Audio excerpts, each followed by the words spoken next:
It's okay. You've got what you've got. You know, if I don't know how you live in this thing where you hate life. That's completely empty. I mean, you have to adjust, you have to live, you have to deal the cards that you have to play the cards that you're dealt. Now, here's a guy that simply doesn't want to play. I don't want to exist. How is it? Yeah. He says that life is the most valuable thing in the universe, so let's get rid of it. It doesn't make any sense. So there's no point, right? It's even worse than that. He's sort of saying that there is no difference between walking in front of a truck and not walking in front of a truck. Because there is no absolute, why should one be more preferable than the other? That's just your subjective, yada, yada, yada, speciesist, want to live type view. And the answer is, yeah. And that's because that's the way the universe works. Successful patterns propagate successfully. This is not rocket science. The reason that you see more people around who don't like to walk in front of trucks than people who do like to walk in front of trucks is because it's because of population mechanics. We get that. Yeah. But here's the thing. Just one second, please, everyone. Just one brief second. Again, it appears we're still featured. So if you're watching from outside, do come in and join the show. I just want to explain to Daniel. I'm removing Daniel from the conversation, but I will come back to you in a few moments' time. The reason is that Christina zomgitscriss, who I know talks to Gary, the last caller, frequently, wants to come in to see if she can help clarify some of the issues, I think. So we'll bring in zomgitscriss now. Are you with us? Hey. There we go. We can hear you. Yeah, I am. Hi, welcome to the show. Hi. And thank you for agreeing to appearing on the next show. Yeah, I know you talked to Gary quite a lot, and you wanted to sort of like fight his corner, I think, to a degree. Yeah, I'm getting a bit of an echo. I don't know what's up with that. I think he was a bit misrepresented. I think you'll mute Blog TV, Chrissy. I need to mute the Blog TV? Okay, and then I can hear you over Skype? Yeah. Yeah, I mean, he may well have been, but I mean, this is one of the reasons why I seek to clarify exactly what he was saying. But do go on. What I mean by misrepresented is that he doesn't say that life is valuable, and then the next sentence is that life must die. He says that suffering is valuable, and that along with life you create suffering, and that in order to end suffering you must end life. So this is basically his line of arguing. And what he's saying, I mean, I know that Chrissy, he's not... That's a stupid argument. I mean, if you like, at the simplest level, pleasure and pain are nature's way of keeping us alive. To actually sort of say, well, there is pain, therefore we should end life, is just stupid. Well, his argument is that it's not worth it. That, I mean, he doesn't deny that there is good to life. I know that, I mean, he's an artist, he's painting, he has this side that not many people know about him. So he's not denying the sunsets and all that beautiful stuff. He says basically that all the bad that comes with life far outbalances the good. So, you have a bunch of happy people, but for every happy person, you have like 100 miserable children who are dying of starvation. So this was the point where he says that life is not worth it, that all the suffering far outbalances the good that comes with life. And when you generate life, you guarantee suffering because everything that exists will suffer. I mean, you cannot deny that. At least physically. What was the solution he gave when I asked him what was the answer he gave when I asked him what his solution was? Well, his solution, I mean, he's an anti-natalist. His solution is stop procreating, or at least stop procreating irresponsibly. I mean, irresponsibly, I totally agree with him. I mean, I've got no problem with that at all. But stop procreating at all. I mean, it's an unachievable ideal. It's like I was saying. Thunder, then Aaron. Like Aaron was saying, it's the population mechanics. If Gary thinks that he wants to pursue the strategy of anti-natalism, good luck to the man. He's extinct. You don't need to know much about population mechanics to realize that what he is suggesting is strategically stupid. Well, it's inevitable what the consequences would be. Aaron. Yes, and about procreating irresponsibly. That was exactly my point. I mean, we needed to take more care with the life that we have and the lives that we bring into the world. We need to be more responsible for. I mean, a lot of what we argue on this thing every 2 weeks is how irresponsible the political regimes that are in charge right now are with the new children that are coming into the world. The ones that want to argue that you shouldn't have abortion, but you also shouldn't have birth control, and you shouldn't have sex education, and you shouldn't have any education at all, and you shouldn't have any medical benefits, and you shouldn't have any other benefits of any sort. They just want to deprive everything from everybody and be as irresponsible as they possibly can be, so they can reduce this to a third world country where it is exactly what Inmendham is talking about, where for every few happy rich person you have all these other people, even in this country, where they're all going to be suffering because of it. And I'm arguing for the opposite, and I think most of the people that are allied with me also argue for the opposite of that. Concordance. The problem isn't existence. The problem is suffering, as I understand it. And I'm not sure that you're really solving a problem. You're not really addressing the root cause, which is suffering. If he stated that his goal was to minimize suffering, now he's a good Buddhist. Now he's someone with a workable philosophy. And if that includes reducing the number of human beings or reducing the things that are causing us suffering, now he's back on my side. Now I can start to access this argument. But if his solution is an end to humanity and therefore an end to suffering, I think that that's overly reductionistic, that it's ignoring the other things that come with existence. For example, you can never have joy again if you have no more humans. Right? There's a zero sum, right? And that's what he's trying to say, I think, is that zero is better than a slightly negative number. But that number isn't static. It changes over time. The equation between suffering and joy can change. That's something that through our striving, through our suffering, through our effort can change. Giving up is not a terribly interesting solution to the problem. Oblivion is not a terribly good pursuit. Chris.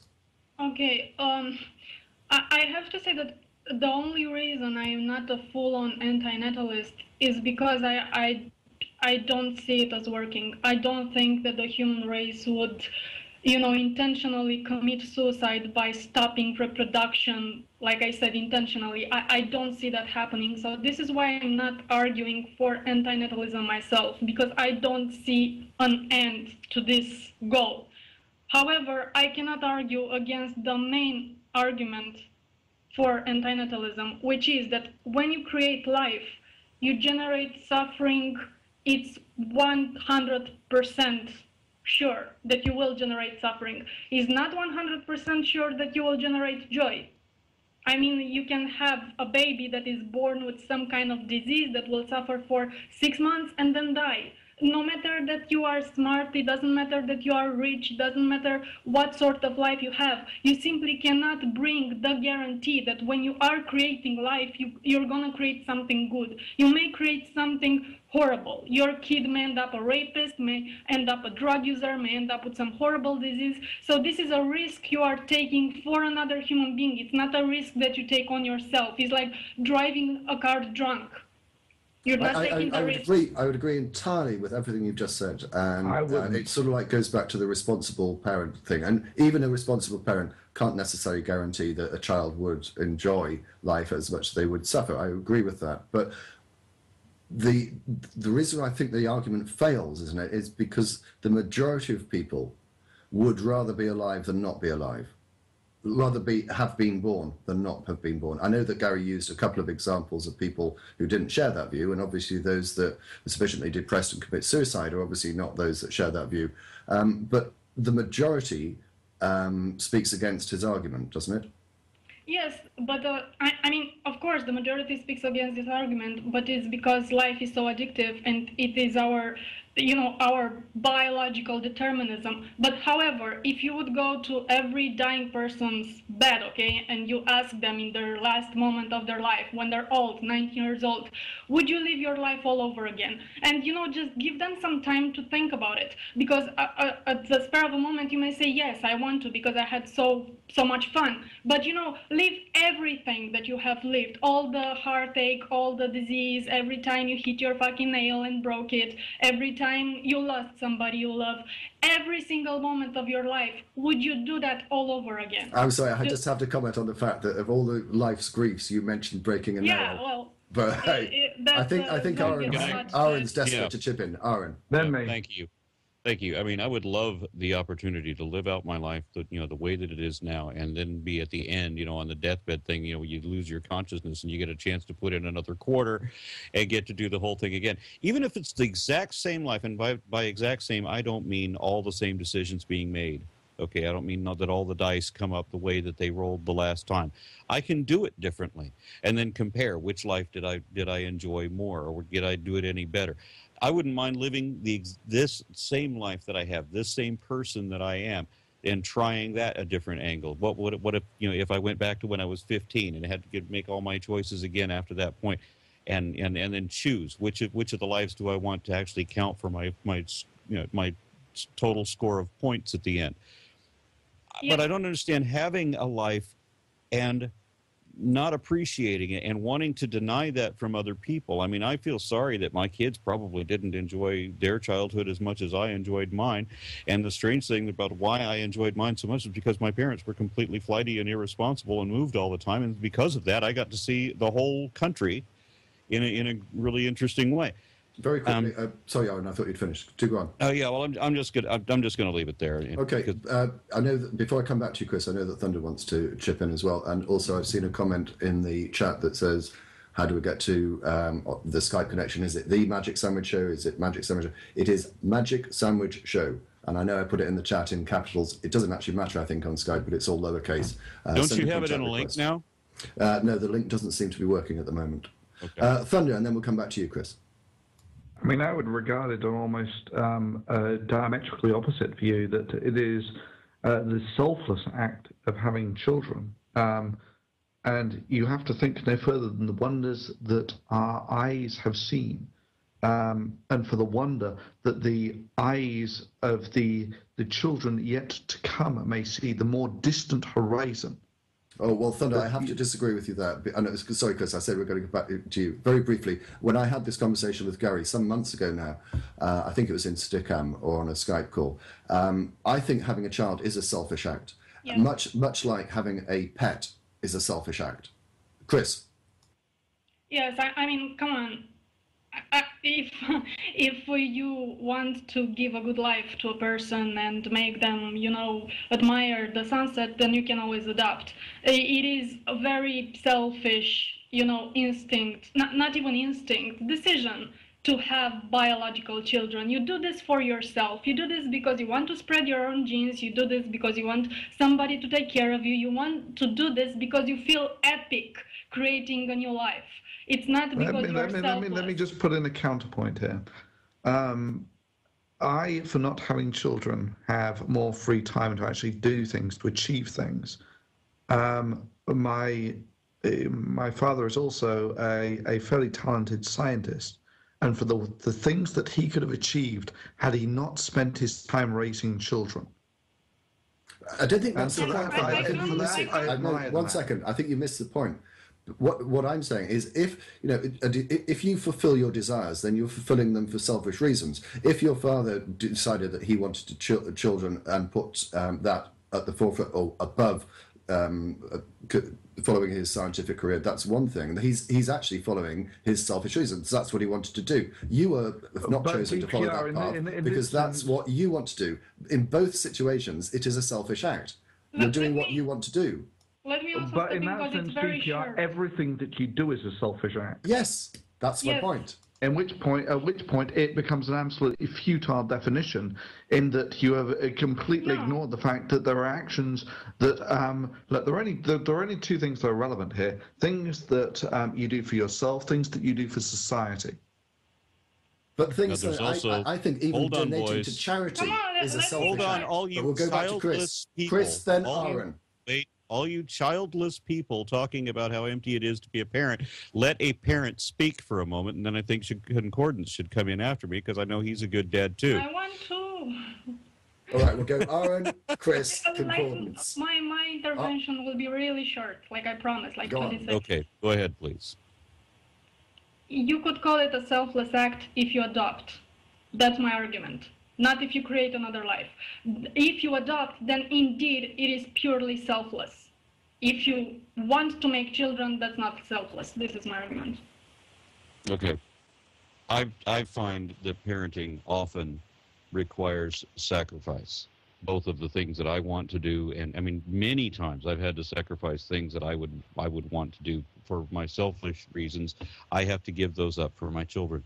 I don't have a problem with that. I don't mind devoting myself to that. And one thing that my daughter caused in me was that when I had a child and I was solely responsible for this child, I was 25 years old, and I had this enormous epiphany wherein I realized that the axis of the earth did not in fact run straight through my colon. That the center of my universe was actually someone else, and that somebody else mattered more than I do. And that's a lot of what parenting is. Right, we're going to go to Concordance, but I insist on getting this point in before we do. When I said that giving to charity is a selfish act, what I mean by that is if you pass a beggar in the street and you give him some money, or you donate to a worthier cause like MSS, in a way it's a selfish act because it's making you feel good about yourself. That's what I mean by how charitable donations can be perceived as being a selfish act. Concordance. Yeah, and I think that's a good point, DPR, because selfishness is not necessarily a bad thing. We act in our own selfish interests sometimes to benefit all of society. I happen to think that the human endeavor, what I've called the striving, is filled with suffering. But I think that it is a noble thing. I think it's valuable, even though I know that I will die in pain and that I will have suffered. And if you ask me on my deathbed, I don't know what the answer will be. I had a lot of unpleasant times. I had a lot of pleasant times. On the whole, though, I am personally very happy to have lived.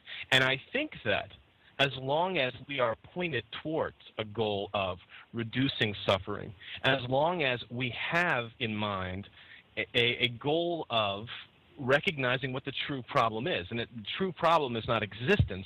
The true problem is the suffering that's associated with existence, or the excess thereof, or the unfair system that we perceive as being, an unjust scenario. That's the problem. The problem is not the fact that we exist. If we choose to cease to exist, and I mean that in terms of our ability to be parents, if we choose not to have children, then we are depriving the future. Now, this is not my motivation. I had kids because I loved my wife. I wanted kids. I wanted to raise them. I wanted to have, in some sense, a bit of immortality. And I'm not afraid of that selfishness because my kids are going to do great things, even if it is only for their own kids, even if it is only for their neighbors or the people in their city. I think that helping each other through the suffering, I think that a goal of progressing our knowledge, progressing our experience, developing and creating new things that didn't exist before, is actually a desirable goal. Is it selfish or unselfish? I don't think that's the right question. Is it a worthwhile pursuit or not? And that is a purely subjective call. Yes, life is addictive, but I think it also is something that we can see value in.